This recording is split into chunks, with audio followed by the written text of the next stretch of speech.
Bonjour à tous, bienvenue sur le podcast Avenir Dirigeant, un podcast qui est créé par la société Adinvest International et où l'on parle de l'accompagnement des dirigeants et de leur vie d'entrepreneur.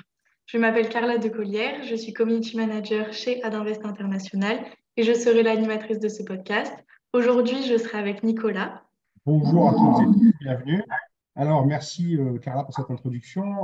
Dans la vie d'un entrepreneur, il y a un sujet qui revient à chaque génération, c'est la transmission d'entreprise. Passer le flambeau, ça peut paraître facile, ça peut paraître même parfois comme une évidence, notamment dans le cadre d'une même famille.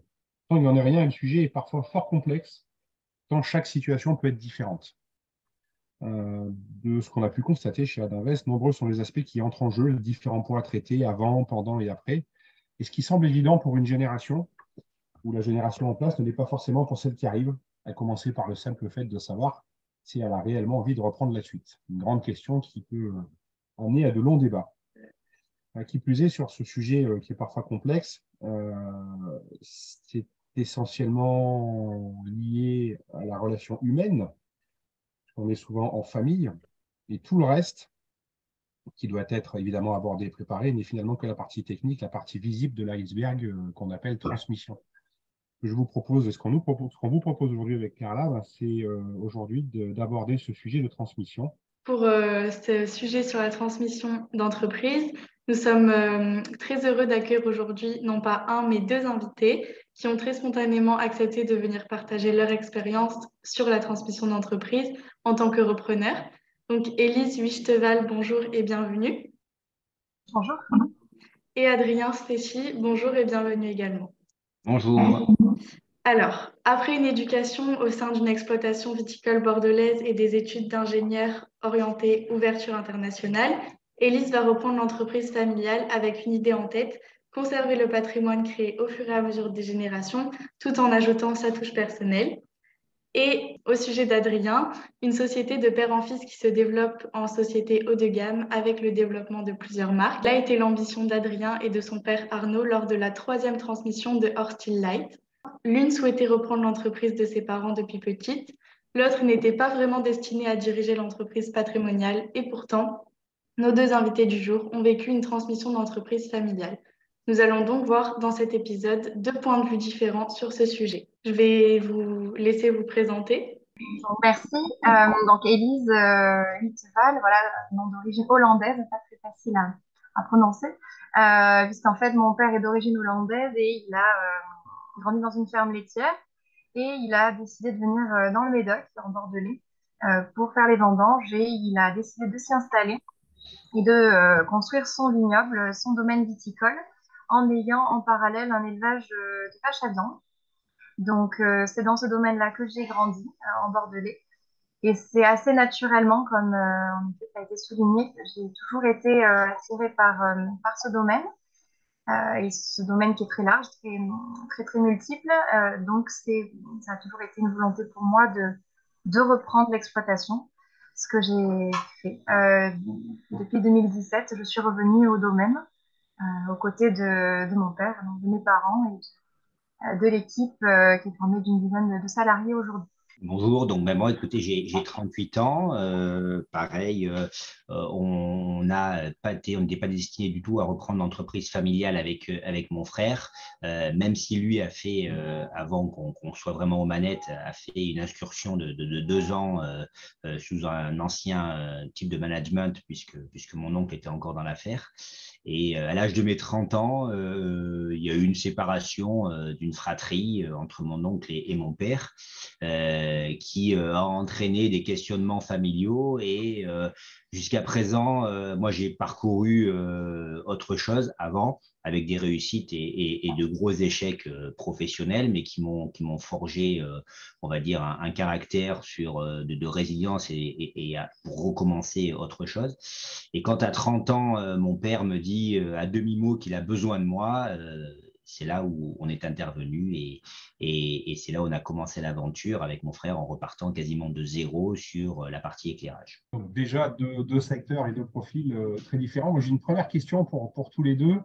On reviendra au fil de l'eau un peu sur votre situation familiale, puis comment est-ce que vous gérez tout ça de votre côté. Mais Est-ce que ce que vous faites aujourd'hui, c'était prévu à la base? Vous envisagiez ça comme ça? Est-ce qu'il y a eu des virages dans vos vies professionnelles qui vous ont finalement ramené vers l'entreprise familiale?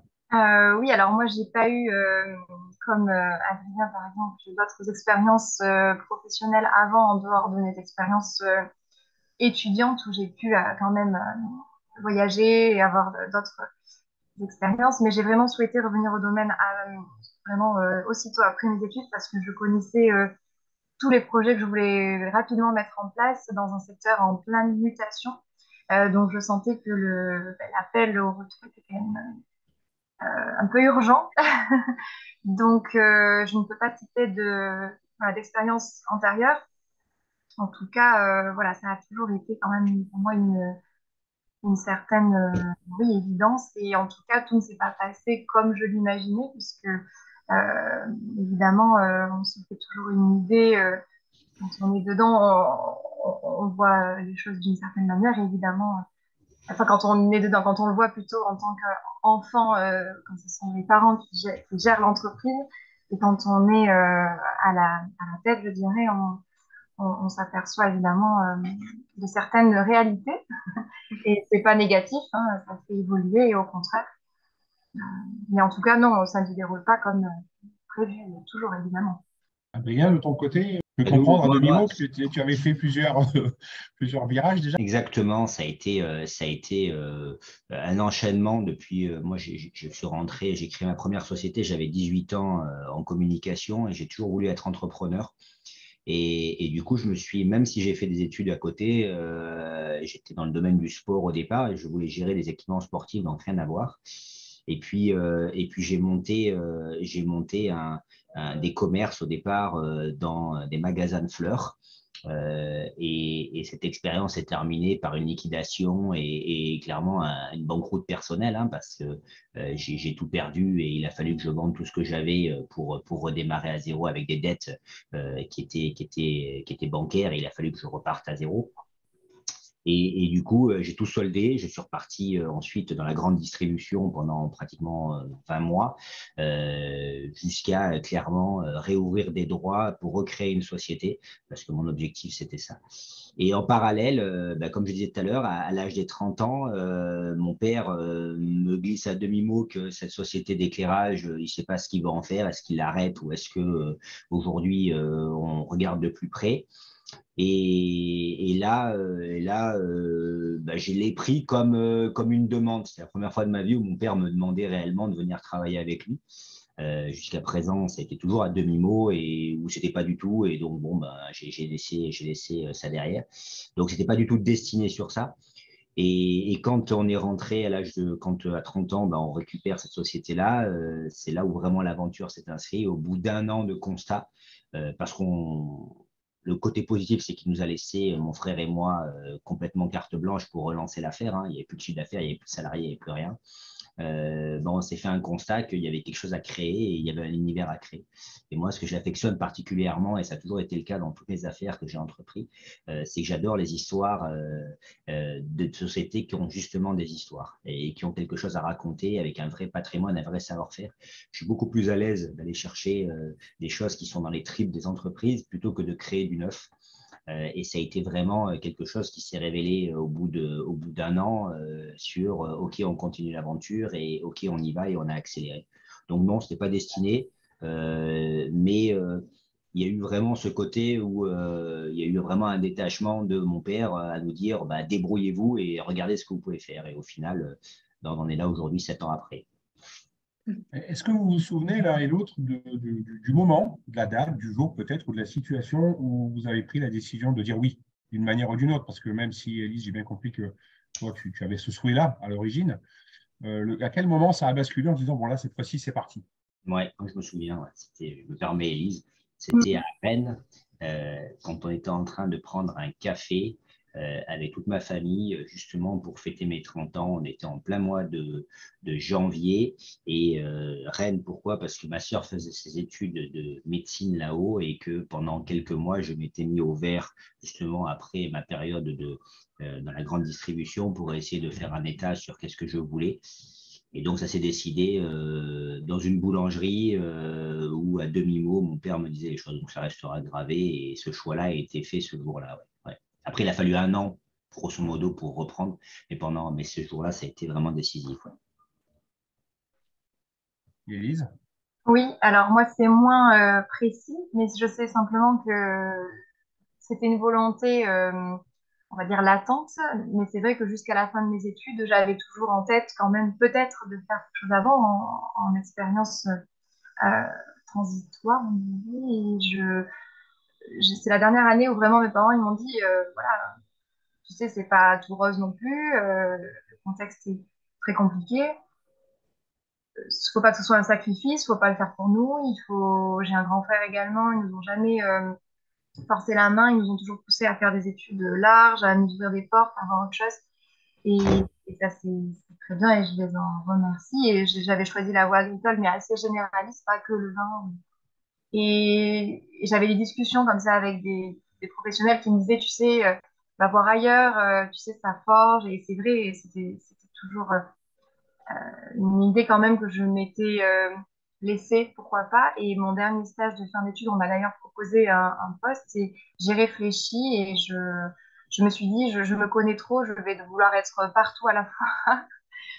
Oh, je ne vais pas y arriver, enfin, je ne vais pas y arriver, je vais me disperser pour rien. Donc, c'était vraiment, oui, quand même, la dernière année de mes études, donc en 2017, où j'ai vraiment fait le choix de revenir aussitôt après mes études. Voilà. Donc, ils m'ont 2017, quand même laissé le choix. 2017, oui. d'accord. Ouais. Ouais. Adrien, 2017, toi aussi? Ouais, un peu plus que 2017. D'accord, donc il y a bon, Oui. quand même des basculements Oui, qui se font à un moment donné. Pour savoir un peu comment s'est déroulée la passation, hein, s'il y a eu des points positifs, sûrement aussi des points négatifs. Est-ce que vous êtes fait accompagner? Par qui? Comment? Et si non, est-ce que vous le regrettez? Est-ce que vous auriez fait les choses différemment? Moi, personnellement, il n'y a pas eu d'accompagnement externe, je dirais. Euh, je me suis servi de ce que j'avais appris lors de mes études, puisque c'était une vision très large de gestion d'entreprise, quand même, lors de mes études. Ce qui m'a aidé à prendre du recul quand je suis arrivée. Je voulais me servir justement de cette prise de recul parce que je savais pertinemment qu'une fois que j'allais aller le nez dans le guidon, j'allais plus avoir la même vision.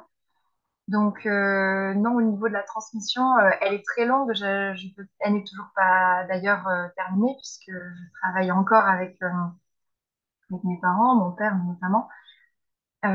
Donc, la transmission, elle est très longue et c'est aussi pour ça que j'avais fait le choix de revenir assez tôt, puisqu'il y a tellement de choses à mettre en place. J'ai mis en place beaucoup de nouveautés, mais il y a aussi beaucoup de choses qu'il ne faut pas changer, puisqu'on est un peu sur de l'agricole, des terres, beaucoup de traditions aussi quelque part. Donc, il faut se servir des anciens. Et donc, la transmission, elle est très lente et très douce, et heureusement. Je pense que c'est souhaitable dans beaucoup de cas. Donc, j'ai pas eu d'accompagnement précis et je ne pense pas que. Enfin, je ne le regrette pas en tout cas. Je sais pas. D'accord. Ça se fait au fil de l'eau et ça se fait assez naturellement pour toi, en tout cas. Assez naturellement, il y a beaucoup de. Par contre, il faut être ouvert, il faut communiquer, il faut pas se dire, ça y est, je reprends, j'impose ma loi et vice-versa. Il faut que l'autre génération soit à l'écoute aussi. C'est ce qui se passe chez nous, hein, donc c'est quand même une chance. Je connais des cas plus complexes où forcément, quand tout le monde se braque, ça fonctionne moins bien. Et là, je pense qu'il faut faire intervenir quelqu'un d'extérieur, hein. Oui, oui, votre père, du coup, il était assez ouvert au changement que vous Oui, proposez. parce qu'il est conscient que le monde évolue, les attentes sont différentes, notamment sur le point de vue, nous, au niveau de la production qui se veut de plus en plus respectueuse de l'environnement. Voilà, ils avaient déjà mis en place beaucoup de choses et on continue dans cette voie. Et on continue dans la voie de se spécialiser, de se concentrer sur la qualité. Donc, c'était déjà sa vision et à une autre échelle, je continue finalement ce qui a été créé. Donc, c'est le changement dans la continuité. Tout à fait, tout à fait. C'est vraiment Et ça la situation pour toi. exactement, et il y avait des choix en arrivant, je savais que c'était pas encore mûr. Je savais qu'il fallait attendre quelques temps pour qu'il l'accepte quelque part. Et finalement, il faut savoir attendre un petit peu pour que ça s'installe mieux. Et en même temps, c'était nécessaire aussi d'attendre pour mettre en place certaines choses. On ne peut pas tout mettre en place d'un coup. Donc voilà, ça se fait étape par étape, vraiment. Oui, je dirais, ça s'est fait vraiment en trois phases. Il y a eu la première phase, comme je dis, où on est rentré, et donc on a dû faire un constat, et mon père s'occupait de la structure mère, c'est-à-dire l'usine en elle-même, hein, parce qu'il y avait deux structures juridiques, mais on s'occupait que de la partie éclairage. Donc pendant pratiquement 5 ans, un peu moins, les 4 ans, jusqu'avant le Covid, on est resté vraiment en phase de, on va dire, retester le marché, valider nos produits, remettre à jour notre gamme, faire du marketing, bon, essayer de s'appuyer. Et donc, ça a été des croissances assez fortes, puisque on a fait à peu près, grosso modo, avant le Covid, on est monté à 1,2 million de chiffre d'affaires, on est parti à 150 000, quoi. Donc, le Covid étant arrivé, pareil, on s'est là, ça a été la deuxième phase. On a décidé de laisser ouvert l'entreprise, on a changé le modèle, on a produit des distributeurs de gel, des plaques de plexiglas qui devaient être simplement là pour 2 semaines, et finalement, en l'espace de 3 mois, on a fait un chiffre d'affaires conséquent, mais au-delà de la faible marge, parce que ce n'était pas le but de l'opération, ça nous a montré qu'on était agile et qu'on était capable d'aller chercher autre chose. Et ça a été un peu des frictions là entre, faut être clair, mon frère et moi et mon père. Pourquoi? Parce que on arrivait dans un stade où nous, on a apporté autre chose, on a cassé complètement le code, on a cassé le modèle, on a dû produire différemment, on a géré différemment, donc ça a désorganisé complètement le modèle de l'entreprise. Mais à côté de ça, ça a créé de la créativité. Et la troisième phase, ça a été après le Covid. Donc, nous, on ne s'est pas spécialement fait accompagner, si ce n'est d'avoir un juriste pour toute la mise en place de la transmission et le côté patrimonial, hein, via la holding familiale, via un pacte du trail, via des choses qui permettaient de transmettre, puisque ma sœur n'intervient pas dans l'opérationnel de l'entreprise. Et donc, il fallait aussi valoriser ses parts en tant qu'ayant droit. Donc, tout ça a été fait. Et on avait aussi sur les deux autres sociétés du groupe des actionnaires, des associés minoritaires, mais qui interviennent dans chacun des groupes. Donc, il a fallu regrouper tout le monde au sein d'une même structure et parler le même langage. Et cette troisième étape-là, on a commencé un accompagnement l'année dernière par quelqu'un qui est venu parler que de RH, mais qui avait pour but de faire ressortir les problèmes.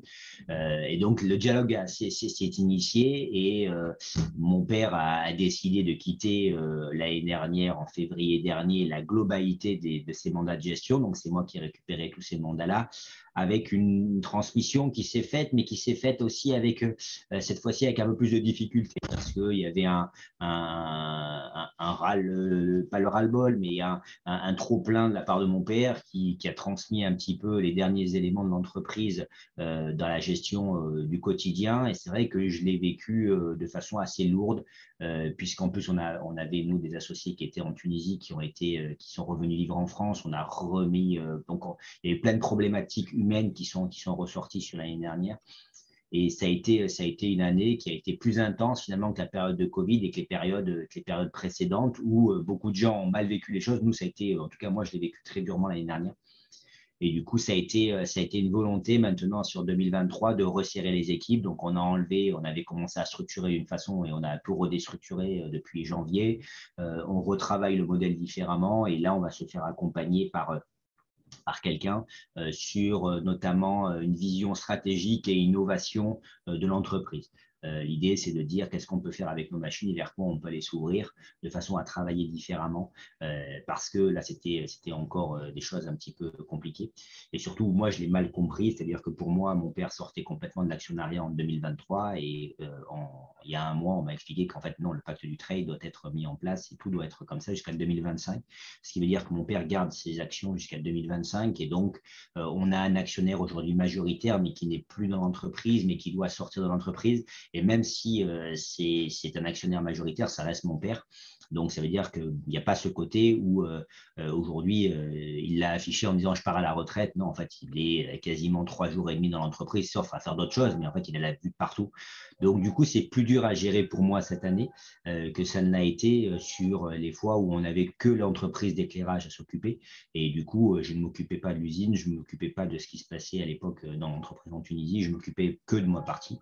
Et aujourd'hui, c'est un peu plus compliqué. Donc là, par contre, nous, nous, on va se faire épauler parce qu'il faut qu'on parle tous le même langage et c'est aujourd'hui extrêmement compliqué de parler un langage identique quand on est tous en plus à des caractères forts, et pas que mon frère, hein, tous les associés du groupe. Donc voilà. Effectivement, je le disais en préambule, des fois ça se passe parfaitement bien et c'est tant mieux. Souvent c'est compliqué, souvent c'est une affaire d'homme avec un grand H, hein, d'humain. Et c'est souvent ça qui freine ou qui crée de la tension d'une manière ou d'une autre. Et c'est important effectivement d'identifier, c'est important de l'accepter. Et c'est probablement aussi important de savoir dire à un moment donné, help. Là, jusque-là, on a su faire, mais là, on est un peu en bout de course. Donc, si on peut se faire accompagner, c'est pas plus mal. Donc, c'est rassurant que vous preniez ces décisions-là. C'est plutôt une bonne chose. Ouais. Je pense que c'est important dans toute vie d'entrepreneur, surtout quand nous, on avait décidé pareil, hein, il y a 7 ans, de faire venir un peu en mode start-up industriel, comme on est en train d'entendre un peu aujourd'hui, la femme, le frère, la copine, le copain. En fait, on était une bande de copains à avancer tous ensemble. Et aujourd'hui, tous les copains, gentiment, sont partis de l'entreprise. La famille proche est partie de l'entreprise. Les beaux-frères sont partis de l'entreprise parce qu'on s'est aperçu que dans l'étape suivante de l'entreprise qui arrivait à partir de cette année, les relations étaient extrêmement compliquées parce que quand on parle, est-ce qu'on parle en tant qu'ami, en tant que famille ou est-ce qu'on parle en tant qu'associé et je crois que là c'est une résultante de plein de choses qui sont positives dans la vie de l'entreprise, mais il faut savoir l'accepter et puis savoir revenir en arrière. Et je crois que la force des PME, c'est ça, c'est cette agilité qu'on peut avoir aujourd'hui à changer de modèle très rapidement sans pour autant perturber notre clientèle. Et justement, j'ai une petite question.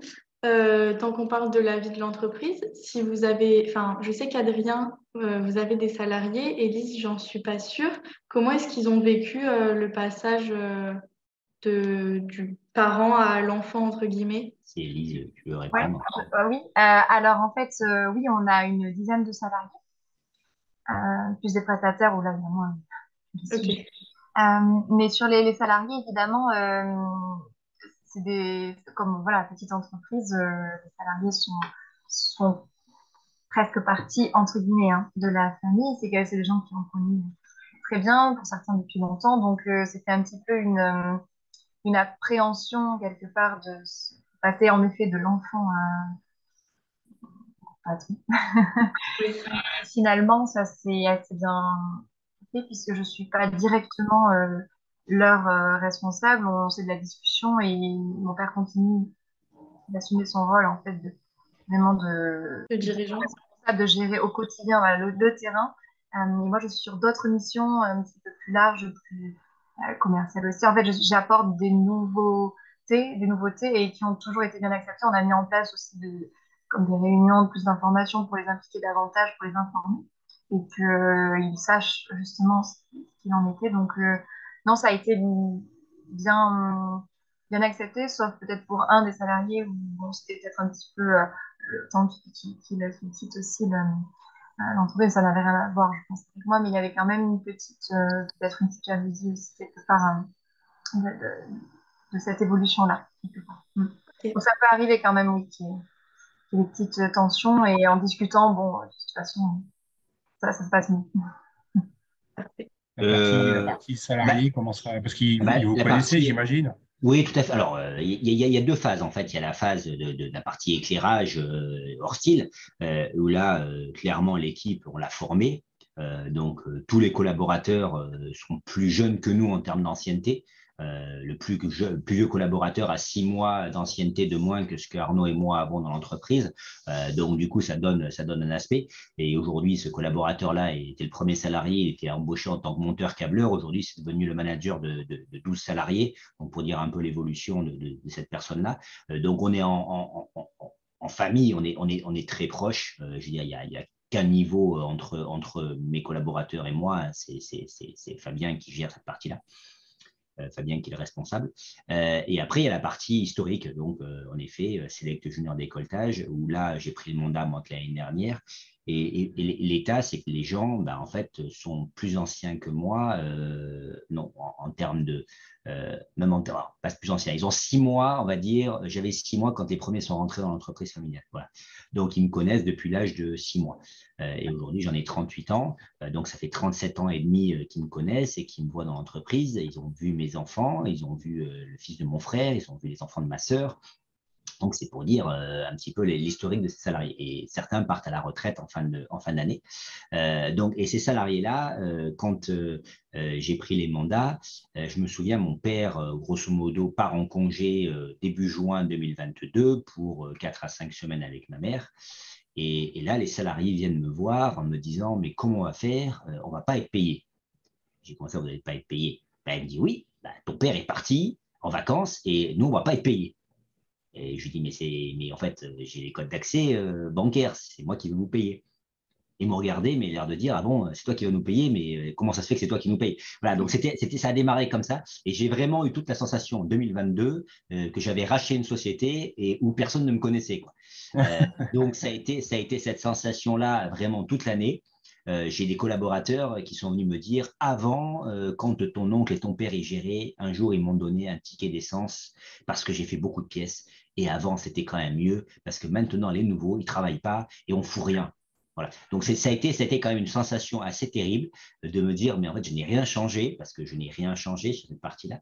Mais du coup, il a fallu réapprendre complètement à se faire, oui, pas respecter, mais à se faire accepter dans le management. Et voilà, il a fallu bien une bonne année pour que ça soit accepté par l'ensemble des équipes et qu'on essaye d'harmoniser la globalité du management global de l'entreprise. Voilà.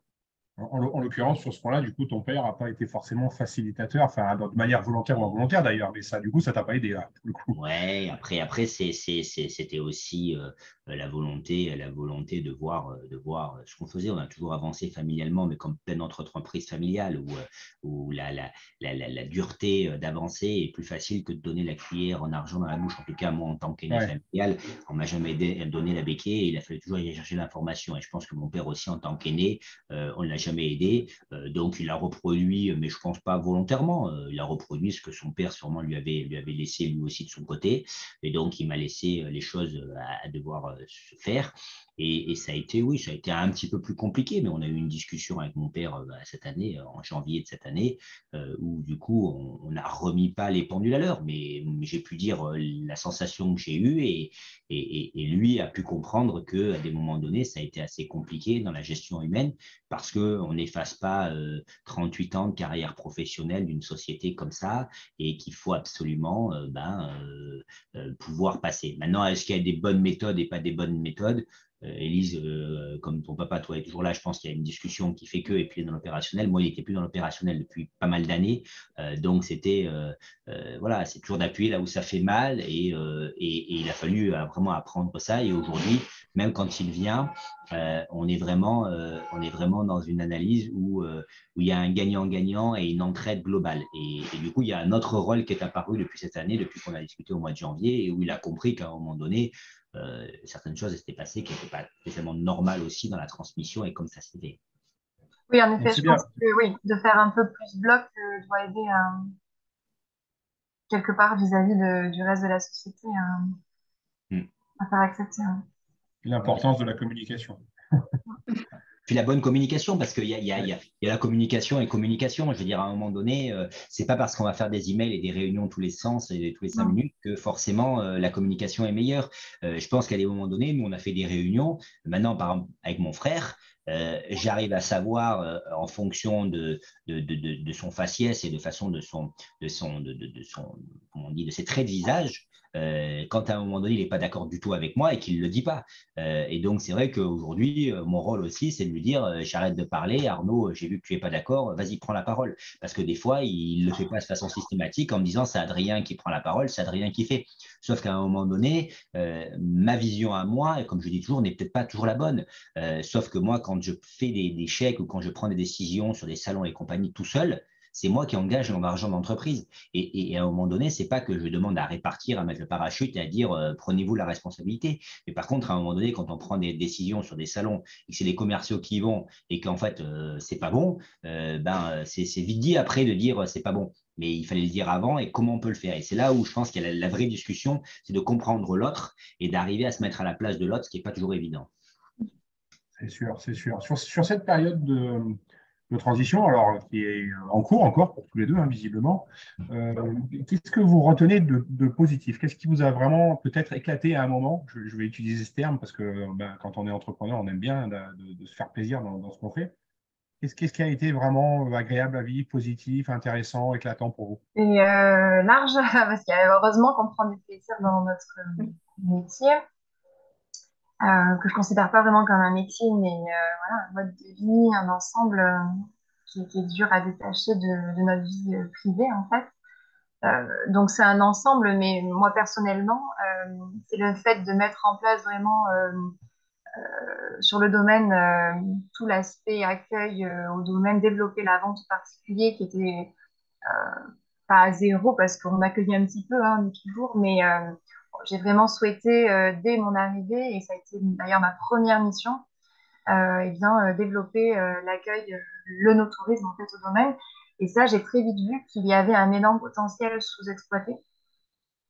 Et j'ai pris beaucoup de plaisir à le développer et ça continue d'ailleurs. Et donc ça a été vraiment une très belle chose. Et peut-être la deuxième, sur un plan plus professionnel, de développer, d'ouvrir certains nouveaux marchés, euh, notamment aux Pays-Bas. Et ça a été, je pense, une plus grande réussite personnelle et notamment avec mon père en complicité, puisqu'en fait, c'est le premier salon auquel je nous ai inscrits en se disant, je pense que c'est le marché prioritaire à développer, vu nos origines et le peu de présence que nous avons là-bas par rapport au potentiel. Et donc, j'ai lancé un premier salon. On partait vraiment à l'aveugle et on y est allés tous les deux. J'ai assumé le salon seul, mais il m'a accompagné après pour faire la tournée des importateurs, etc. Et ça, c'était génial parce que lui, il parle hollandais, moi pas, et moi je parle anglais, lui non. Donc, c'était assez fun de parler aux gens en double langue.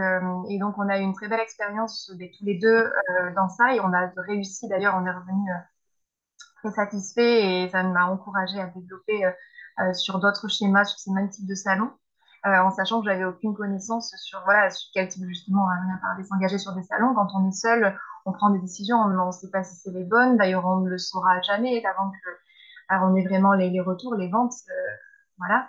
Donc ça a été vraiment une grande joie personnelle. Du coup, personnellement, avec mon père, on en parle souvent de cette semaine à deux. On n'avait jamais eu l'occasion de faire ça.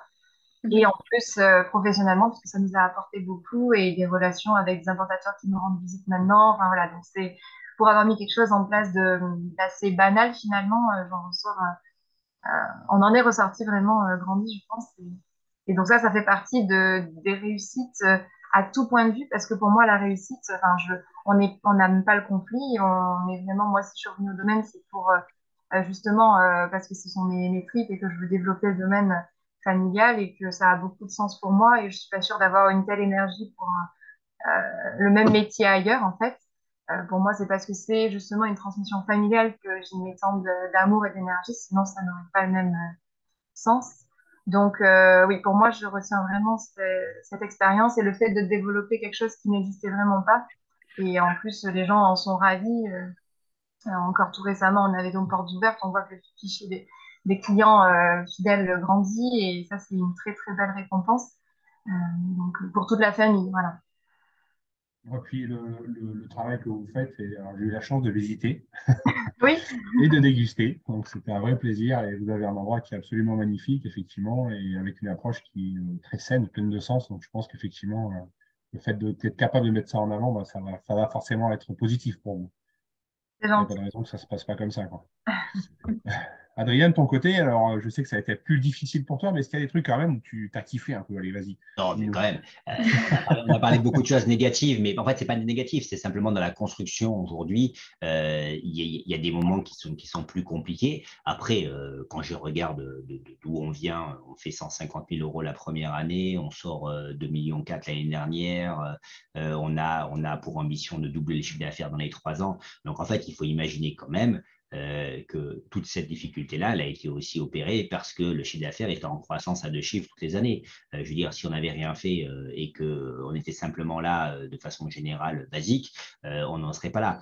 On a lancé 3 métiers parce que l'éclairage, on est parti dans l'aquatique, on est parti dans du très haut de gamme, on a fait lancer des appareillages électriques haut de gamme où on a signé il y a 2 ans sur Monaco plus d'1 million d'affaires à livrer en 2 ans alors qu'on était à zéro de chiffre d'affaires sur cette gamme-là un an plus tôt.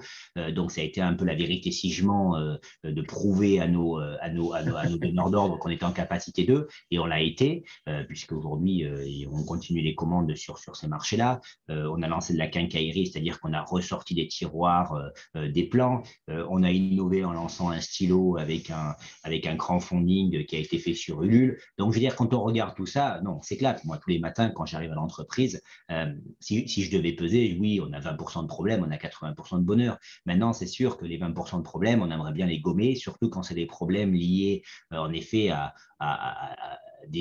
pas de l'ego, mais à des caractères forts que l'on peut avoir. Mais ça s'appelle aussi l'intérêt familial. Et donc, c'est vrai que des fois, les murs peuvent trembler parce qu'on n'est pas d'accord. Mais ce qu'il en ressort, c'est que quand on est en phase, et si on est en phase à 80% du temps, les planètes sont alignées et là, ça va très vite. Ça va très vite dans la communication, dans la mise en place, dans l'exécution, dans les décisions qui sont prises. Là, on a signé un accord avec un fabricant qui fait pratiquement 1 milliard d'euros de chiffre d'affaires aux États-Unis et dans le monde entier, qui est venu nous chercher, nous, petites PME en Europe, pour développer avec eux tout le secteur européen. Donc, on est en train de partir à l'export, là où aujourd'hui, à l'éclair, personne ne voulait de nos produits à l'export parce que qu'est-ce qui est compliqué, quand on va acheter un projecteur qui fait tant de watts et vous allez à Leroy Merlin, vous trouvez le même à tant de watts, qu'est-ce qui fait la différence entre eux et nous? Et c'est compliqué à l'expliquer. Et donc là, on a reconverti nos métiers. Donc oui, c'est plein de plaisir, c'est plein de bonheur au quotidien de pouvoir aller chercher ça. Mais voilà, il faut simplement prendre en compte que ça ne se fait pas de façon simple et que de temps en temps, quand je lis les choses, on me dit ah, c'est génial, vous réussissez, vous. Non, derrière l'envers du décor, il n'est pas si évident que ça. Bien entendu qu'on réussit.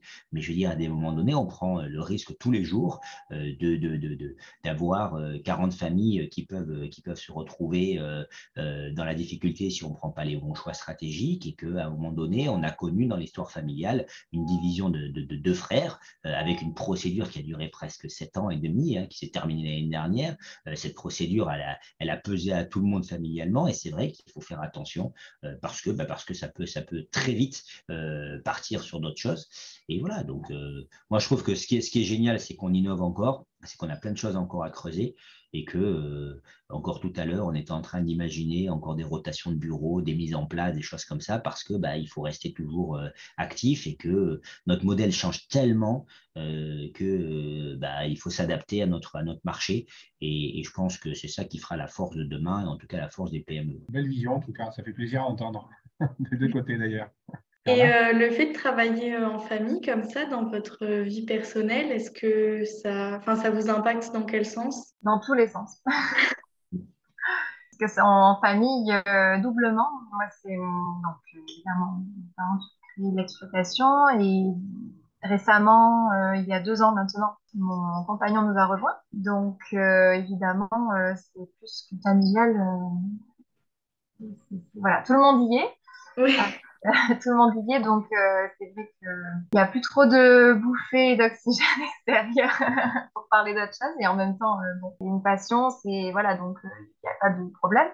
On a une petite fille de 3 ans et demi, donc là, ça se complique un peu parce que des fois, c'est pas si simple à gérer, puisque tout le monde est impliqué un peu au même moment, oui. un petit peu tout le temps aussi. Donc voilà, on est tout le temps à fond. Donc évidemment, parfois, ça amène à des conflits qui n'auraient pas lieu d'être, mais évidemment, on fait avec. Il faut prendre le positif. Il y a du positif et du négatif partout. Nous, on voit plus de positif à travailler en famille. C'est de la confiance, c'est de l'entraide, c'est beaucoup de transparence. Il n'y a pas de, voilà, il n'y a pas vraiment de conflit, hein, mais voilà, il faut communiquer, et ça, c'est la base de tout. Et évidemment, en famille, c'est voilà, on ne peut pas claquer la porte et le soir, on retrouve les mêmes personnes. Donc, Ouais, c'est ça. Pour couper, c'est compliqué. voilà. Il faut un peu de souplesse dans la relation. Voilà, il faut beaucoup de diplomatie, de la souplesse, et faut quand même poser ses mots parce que ça peut aller loin. Voilà, il ne faut pas oublier que ça reste parfois des petits soucis de travail qu'on peut régler calmement. Voilà. Nous, on avait fait rentrer plein de personnes. Ma femme travaillait avec moi à mi-temps. Mon beau-frère, donc le frère de ma femme, travaillait avec nous à plein temps sur Paris. Et du coup, on a décidé justement que les uns et les autres devaient trouver d'autres occupations de façon à réassainir un petit peu les choses parce que à des moments donnés, on s'est aperçu non pas que les relations à la maison pouvaient être compliquées, ça oui, elles le sont, mais c'est le style de gestion et le style de vie professionnel que les uns et les autres pouvaient avoir. C'est-à-dire, pour moi, quand on a un collaborateur qui rentre dans l'entreprise, on sait, il signe un contrat, on sait qu'il est l'attendeur, qu'il doit faire telle action et telle chose pour l'entreprise. Quand on est avec la famille, il y a la famille très proche, c'est-à-dire mon frère et moi. Donc là, à partir de là, on est tous les deux dans le même bateau et on doit avancer. Et on est d'accord à peu près à 90%, 95% sur nos choix. Par contre, ce que j'allais dire, c'est les éléments rapportés, non pas, c'est pas négatif, hein, mais les éléments rapportés, des fois, n'ont pas la même vision, la même envie. Et du coup, moi, j'ai pensé qu'ils avaient la même chose que moi et la même envie que moi. Et c'est là où ça a lancé des crispations parce que c'était pas du tout envisagé comme ça. Et on s'est pris quelquefois dans la tête, ah ouais, mais moi, je suis pas actionnaire. Donc, à partir de là, moi, j'ai pas à faire ça. Bon, donc du coup, ça a été un peu une remise en question et donc pour assainir les choses, on a préféré à un moment donné que chacun s'occupe d'autres choses. Et après, du coup, on se voit assez régulièrement et même si des fois on n'est pas d'accord avec mon frère, ça dure l'espace d'une soirée, d'une nuit et le lendemain matin, on est reparti. Et puis, on s'est dit de toute façon, si un jour on n'était plus en accord, on quitterait sûrement tous les deux en même temps l'entreprise et à ce moment-là, même s'il n'y a pas de quatrième génération, on préférait ce système-là que de revivre une chose où l'un ou l'autre se retrouve sans l'autre. Donc ça, c'est quelque chose où on s'est mis d'accord là-dessus. Et donc, du coup, pour l'instant, ce n'est pas envisagé. Mais bon, voilà, c'est des discussions qu'on a eues d'avance pour éviter de reproduire ce qui s'est passé entre mon oncle et mon père. Ouais, c'est important de poser les problèmes potentiels sur la table parce que Ouais. quand ils arrivent, c'est trop tard. On dit toujours qu'un bon pacte d'actionnaires, de manière générale, hein, c'est le pacte qui permet d'envisager toutes les situations qui peuvent se produire demain, bonnes ou mauvaises. Parce que le jour où ça se produit, au moins on sait ce qu'il y a à faire et on ne se pose pas 50 000 questions et ça évite justement d'arriver à des fâcheries qui n'ont pas lieu d'être.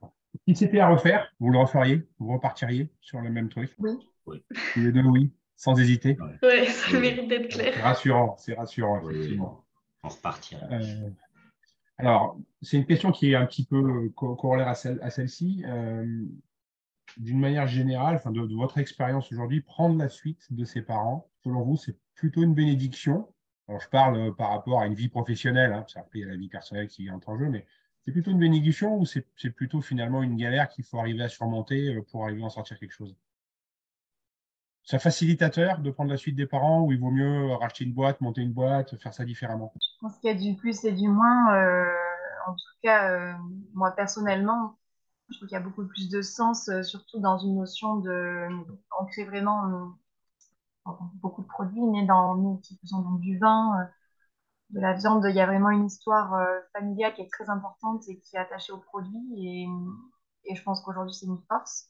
Et en même temps, le fait que, par exemple, mon père qui avait créé son entreprise, l'a très bien vécu aussi. Donc, dans les deux, je pense que il y a du plus et du moins, mais moi personnellement, je pense que c'est du plus aujourd'hui parce que partir de rien aujourd'hui, c'est quand même pas si simple. Déjà, moi, je sais très bien que je ne pourrais pas faire ce que mon père a fait il y a 40 ans, voilà, tout simplement. Partir comme ça de zéro. Et en même temps, c'est sûr que si j'étais partie de zéro, j'aurais pas du tout créé de la même façon les choses. On prend quand même ce que l'on a et il faut faire avec ce que l'on a, même si on peut changer certaines choses. Il y a des choses qui ne se changent pas du jour au lendemain. Donc, il y a du positif et du négatif. Mais je retiens quand même, moi, majoritairement le positif. Bien que c'est vrai que quand on dit passer après ses parents, ça fait un petit peu aussi des fois l'enfant gâté qui récupère quelque chose de ses parents alors que c'est pas tout à fait le cas. La transmission est bien plus lourde. On parlait notamment d'être accompagné voilà, d'un juriste, etc. pour tout ce qui est transmission de patrimoine et c'est le cas dans notre famille également parce que c'est très important. Donc oui, c'est pas aussi la perception des gens, des fois, est un peu lourde, un petit peu comme si j'étais l'enfant gâté qui reprenait après ses parents, donc il n'y a plus rien à faire puisque papa et maman ont tout créé. Donc ça, cette vision, elle est un petit peu dommage parce que c'est pas la réalité. Ouais, j'allais Non, dire, mais, c'est rarement la réalité d'ailleurs. Oui. oui, oui, très rarement, je pense. Donc oui, il y a des exceptions. Mais en tout cas, c'est plus souvent compliqué. On dit, voilà, la deuxième génération, ils ont tout bouffé. On entend des fois, c'est juste que des fois, c'est pas la question, c'est que ça évolue beaucoup et ce qui a pu être fait à une période n'est plus possible à la génération d'après. Donc ça, c'est vrai que des fois, c'est un petit peu une vision un petit peu courte de dire, ah ben, la fille ou le fils reprend, ça y est, on a tout donné, tout créé, il n'y a plus qu'à... Je l'ai déjà entendu, hein, vos parents doivent être fiers que vous repreniez, ils ont tout fait pour vous. Oui, n'est pas que... Oui, ouais, ils ont fait pour eux aussi, j'imagine, à un moment donné. Donc, Ils ont fait ouais. pour eux, d'une part, déjà, ils n'ont jamais fait pour les enfants. Et puis, c'est surtout qu'aujourd'hui, on ne prend pas quelque chose qui tourne. Au contraire, il y a beaucoup de choses à relever pour que ça puisse perdurer. Oui, Ok. il y a quand même eu du changement quoi, depuis l'arrivée, enfin, votre arrivée. Donc, Beaucoup de changements et le contexte et l'ensemble fait qu'on est en grande difficulté et dans le monde viticole en général. Donc, il faut se battre et il faut mettre en place beaucoup de choses pour essayer d'y arriver. Hein. Moi, je pense que c'est vraiment une chance. Moi, j'ai connu les deux. Hein. J'ai connu de démarrer tout seul et de reprendre l'affaire familiale. Quand on est tout seul, en effet, c'est du jour au lendemain. Il y a plus les anciens repreneurs. Donc, c'est nous face aux financeurs, c'est nous face aux clients, et donc on fait notre politique. Quand on est dans une entreprise familiale, en plus pendant la passation, on est scruté, on est regardé, on est jugé, mais le socle est là. Euh, moi, les banques avec qui j'ai eu des problématiques quand j'ai liquidé la société que je gérais, sont les banques aujourd'hui qui financent l'entreprise familiale. Parce qu'à l'époque, il faut être clair, hein, ces banques-là, par connaissance, j'ai réussi à avoir des contacts chez eux et donc à partir de là, ils m'ont financé. Quand il a fallu tout rembourser les dettes, j'ai tout remboursé jusqu'au dernier euro et en anticipation, puisque à un moment donné, il y avait des crédits sur plusieurs années et donc il a fallu sur un temps réduit tout rembourser. Et donc, c'est assez rigolo parce que c'est ces banques-là aujourd'hui qui financent encore l'entreprise et on pouvait toujours imaginer un petit peu ce qui était dit, c'est-à-dire quand on liquide, le chef d'entreprise, ça y est, il est dans le rouge, il est marqué au fer blanc et à partir de là, il ne bougera plus et ne pourra plus rien faire. Non, ça a été l'inverse. J'ai un des derniers établissements bancaires qui rentrait chez nous, par exemple, je l'avais prévenu en disant, c'est ta banque qui, à un moment donné, m'a soutenu. J'ai eu cette problématique-là et du coup, elle m'avait dit non, non, mais tout a été remboursé et compagnie. Donc, au contraire, ça montre que, voilà. Et donc, tout ça confondu, ça amène un socle. Clairement, on n'aurait pas pu reprendre toutes ces machines, tout ce savoir-faire, toute cette gestion en bon père de famille de mon père. Par contre, c'est d'apporter le côté plus. Et là, en effet, c'est de se servir du passé pour aller au-devant. Et puis, c'est pas une fin en soi. C'est-à-dire que c'est pas parce que je n'avais rien à côté ou mon frère n'avait rien à côté qu'on est rentré dans l'affaire familiale. Et je pense que c'est ça le plus. C'est-à-dire que si on était simplement rentré parce qu'on ne pouvait rien faire à côté, Par là, c'est défaut, ouais. compliqué. Par défaut, là, c'était compliqué. Et là, c'est pas le cas. Là, ça a été vraiment amené par les choses de la vie qui ont fait que, et c'est ça qui fera la suite. Et quand je discute avec mon fils qui a 13 ans aujourd'hui, je m'amuse à lui dire alors, tu vas venir chez Horstil et je rigole parce qu'il me dit sa réponse, mais même pas en rêve. C'est même pas. Il vivra bien. Voilà, c'est trop nul. Moi, je vais faire développeur de jeux vidéo voilà, c'est des petites touches d'humour parce que c'est des choses avec lesquelles, par contre, je ne parlais jamais avec mon père. C'est-à-dire que le côté transmission n'a jamais été abordé entre mon père et moi, si ce n'est quand j'ai eu 30 ans. Alors que j'en rigole avec mon fils parce que même s'il me dit qu'il veut rien savoir, je pense que si aujourd'hui on lui pose la question de décrire l'actionnariat de l'entreprise, il est capable, par les discussions qu'il a écoutées sans écouter, de savoir combien de parts j'ai, combien de parts mon frère a, ma sœur et compagnie. Donc, il connaît tout. Donc, c'est pour ça que ça me fait assez rire. Il s'intéresse. Il s'intéresse. Il a Bon, investi. Louise, elle est un peu petite encore hein, pour savoir ce qui se passe. Pour donner son avis à ce niveau-là, non, en tout Au cas, niveau actionnariat, hein, c'est pas pour tout de suite. alors oui, mais en tout cas, elle nous aide énormément. Ça fait, Oh, ne fait pas travailler les enfants, mais elle nous aide dans le bon sens, c'est-à-dire qu'elle ne veut pas passer à côté bon, notamment avec les animaux, c'est vrai que c'est assez facile d'aller suivre papa sur les vaches, mais en tout cas, oui, elle veut nous aider et elle est impliquée, les clients la connaissent, elle accueille les gens, elle est partout. Non, elle est marrante. trop mignonne. En tout cas, je ne la forcerai pas comme mes parents l'ont. Enfin, comme mes parents l'ont fait, ils ne nous ont pas forcé. Oui, Je reproduirai le schéma. Elle aura le choix.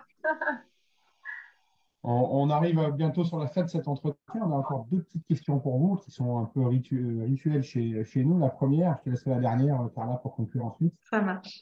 Si vous avez un ou deux conseils à donner à des futurs transmetteurs ou repreneurs, donc des situations qui arriveraient pour eux, là, quelqu'un qui voudrait transmettre ou des gens qui s'apprêteraient à reprendre, qu'est-ce que vous leur diriez?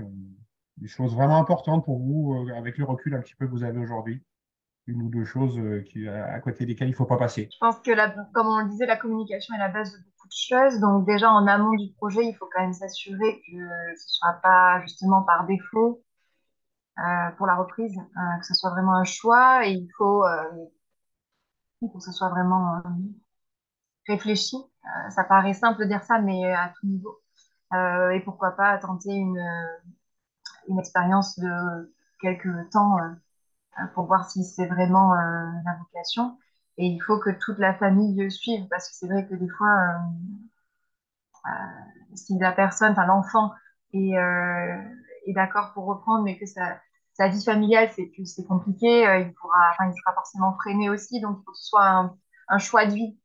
Un Parce projet commun. Un projet Un commun. projet commun, un choix de vie, parce qu'être entrepreneur, il n'y a pas vraiment de limites. Enfin, ce sont les limites, on se les crée, les limites, on se les impose. Et en même temps, c'est aussi un engrenage. On est pris dans quelque chose qui peut être sans limite. Donc, oui, je conseille quand même de bien peser la chose. Et après, il faut pas avoir peur non plus, puisque c'est tellement enrichissant, c'est tellement passionnant d'entreprendre et de reprendre et surtout une entreprise donc familiale, hein, comme on le disait. Il faut réfléchir et en même temps, il faut savoir sauter oui, pas quand il le faut, parce que des fois, on peut regretter quand c'est trop tard, en fait. Oui, je Les pense que conseils, les bons tuyaux d'Adrien, ça serait ouais, quoi? non, les bons kilos, c'est pareil, c'est la phase immersive, oui, ça c'est clair, c'est déjà d'essayer parce que finalement, se dire d'un côté comme de l'autre, ça peut ne pas marcher, ne pas plaire. Après, c'est l'accompagnement. Je pense que même si ça paraît hallucinant de dire ça, mais aujourd'hui, il aurait fallu que mon frère et moi, on ait notre conseil juridique avec nous pour parler au conseil juridique de mon père, pour faire valoir ce qu'on souhaitait nous, non pas pour négocier, pour pas négocier, c'est pas ça, parce que ça c'était assez clair dans les valorisations, hein, mais par contre c'était dans l'échange parce que voilà, par exemple l'histoire du pacte du Treil sur 2025, on l'a pas perçu comme ça, on l'a pas compris comme ça, et nous on cherchait un partenaire avec qui pouvoir développer cette année et qui rentre avec nous dans l'actionnariat et on sait qu'on ne pourra pas le faire avant 2025. Donc, ça change quand même tous nos plans. Donc voilà, cet accompagnement-là, parce que les gens qui connaissaient mon père et qui ont fait cette passation administrative et juridique n'ont pas regardé l'évolution. On a démarré en 2018, elle s'est finie en 2022. Pendant 4 ans, on a évolué. En fait, ils sont restés en 2018. Donc voilà, donc ça, c'est des choses sur lesquelles aujourd'hui, il faut vraiment se faire accompagner. Et ça ne veut pas dire de prendre un avocat pour prendre un avocat, mais de prendre des gens qui savent faire et qui peuvent être là pour conseiller et pour amener des éléments d'interrogation qu'on ne peut pas poser. Mon frère et moi n'avons pas posé les bonnes questions à des moments donnés parce que par, pas par méfiance, mais parce qu'on s'est dit ça ne se pose pas ces questions. C'est déjà un bon point que mon père il le fasse comme ça et donc on n'a pas posé ces questions-là. Voilà, donc c'est cet accompagnement-là. Et puis après, bon, après ça reste du pur bonheur dans la façon d'être et quand ça se passe bien, c'est que tant mieux. Et connaissant, et je pense que vous aussi, connaissant beaucoup de gens qui ont passé, qui ont fait des passations, il n'y a pas une passation qui est identique. Hein. Moi, quand je discute avec des amis ou avec des connaissances ou des gens proches, il n'y en a pas une qui se ressemble. Donc, chaque passation est vraiment à prendre pour soi et comme on le vit. Et du coup, dernière petite question, est-ce que vous pouvez nous raconter un peu une anecdote qui vous a marqué dans votre carrière, dans votre transmission, peu importe? C'est peut-être une surprise, on va dire. On a une double activité, en fait. C'est pour montrer à quel point les choses vont vite à changer, à évoluer, il faut s'adapter. C'est que mon père, je l'ai cité, il a toujours eu des activités de produire du vin et de la viande, de blanc d'Aquitaine. Et moi, avant de m'installer, on avait beaucoup la discussion avec mon père, l'élevage, comment tu vas faire, on ne peut pas tout gérer. Il me disait clairement, il ne faudra pas que tu aies de vaches parce que c'est trop, et c'est trop de travail, trop de contraintes en parallèle du vignoble et ça marchait un petit peu mieux qu'aujourd'hui, le vin. Et finalement, on s'était un petit peu toujours mis d'accord sur le fait qu'à terme, il faudrait arrêter l'élevage et en même temps, il a toujours eu du mal à réduire son troupeau. Et finalement, il a bien fait de ne pas vraiment réduire parce que moi, dès que je suis revenue au domaine, ma première chose, en fait, c'est de vouloir justement valoriser, mettre en valeur ce travail de producteur de viande, alors que lui, c'était plutôt pour lui pas un défaut, mais finalement presque une tare, en fait, d'être le paysan qui avait pas que du vin, mais qui avait aussi bien des vaches. Alors qu'aujourd'hui, la tendance est complètement inversée. Aujourd'hui, notre vraie force, c'est d'avoir l'élevage. Et on l'a maintenu. Mon compagnon est complètement tombé amoureux de cette activité qu'il ne connaissait pas à la base. Donc, pour vous montrer à quel point finalement rien n'est écrit. Et moi, ce qui m'a voilà, beaucoup surpris, c'est que mon père avait cette vision de dire il faut plus vraiment d'élevage, il faut presque le cacher et à terme, il faudra le supprimer à regret. Mais c'était sa vision. Et aujourd'hui, en fait, on est tous d'accord sur le fait qu'il faut vraiment le garder et on le développe. On a plein de projets à ce sujet. Et heureusement que l'on a ça pour maintenir l'entreprise. Et donc, c'est vraiment marrant. Moi, c'est une vraie surprise dans mon évolution de vision, puisque je voyais ça vraiment plus 20. Et puis après, 20 et vache. Et aujourd'hui, on est confronté dans le choix qu'il faut développer vraiment les deux.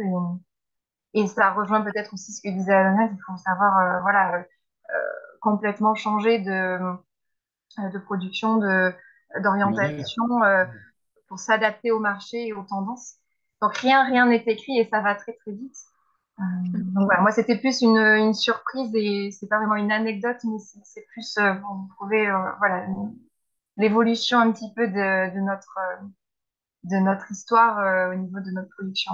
Adrien, un peu le temps de réfléchir. Ouais, ouais, j'en ai eu plusieurs qui sont passés à travers la tête pendant qu'Élise parlait, mais je pense que ça sera la création, nous, des projets un peu capsules, le fameux stylo dont je vous parlais fin d'année, qui au départ était pour faire un cadeau d'entreprise et pour remplacer on va dire, la boîte de chocolat qu'on offrait à nos clients et qui est parti assez loin parce que c'est parti dans la création d'un stylo haut de gamme et avec toute la communication qui est allée autour, où à un moment donné, on a eu plus de relais presse sur cet objet dit capsule que sur le reste.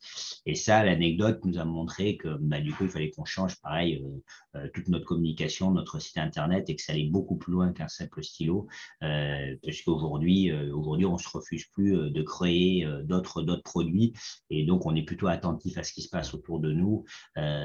Mais la difficulté, parce qu'il y en a toujours, c'est de trouver des gens qui puissent porter cela, parce que bah, ce que je vois, c'est que c'est pas possible de porter 40 dossiers et 40 visions et 40 objets différents au même moment.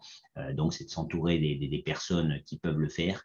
Et donc, voilà, donc là, ça sera la suite des opérations où l'idée, c'est d'ouvrir l'entreprise à des créateurs ou à des gens qui pourront nous amener leurs idées et nous, en tant que fabricants, produire leurs idées. Génial. Super, super perspective en tout cas. Oui, c'est vrai. Nicolas, est-ce que vous avez d'autres questions?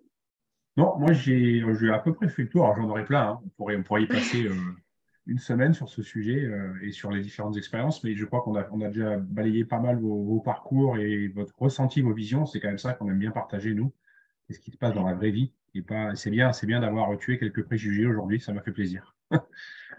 Oui, c'est vrai qu'on a abordé un peu des préjugés, donc c'est très sympa de les déconstruire quoi, également. Alors, je vous remercie tous les deux pour cet échange. C'était très intéressant. Je suis sûre que ça va plaire à nos auditeurs. Est-ce que vous pouvez nous dire vos réseaux sociaux, site internet? Alors, c'est Château Saint-Hilaire. On est présent voilà, Instagram, Facebook. Vous pourrez retrouver tous nos événements et nos produits sur notre site avec la boutique en ligne également. Et n'hésitez pas, on a aussi une vidéo qui est très bien faite. En 3 minutes, vous avez l'impression d'avoir visité le domaine. C'est Maison hors style. Donc, maison comme une maison et hors style, O-R-S-T-E-E-L. Et donc, pareil, on peut retrouver un petit peu tout ce qui se passe sur l'entreprise et tout le savoir-faire de l'entreprise. Ok, parfait. Nous concernant, vous pouvez nous retrouver sur LinkedIn et YouTube sous le nom d'Adinvest International. J'espère que cet épisode vous a plu. On se retrouve bientôt pour de nouveaux épisodes. Je vous souhaite une très bonne journée et à bientôt. Au revoir.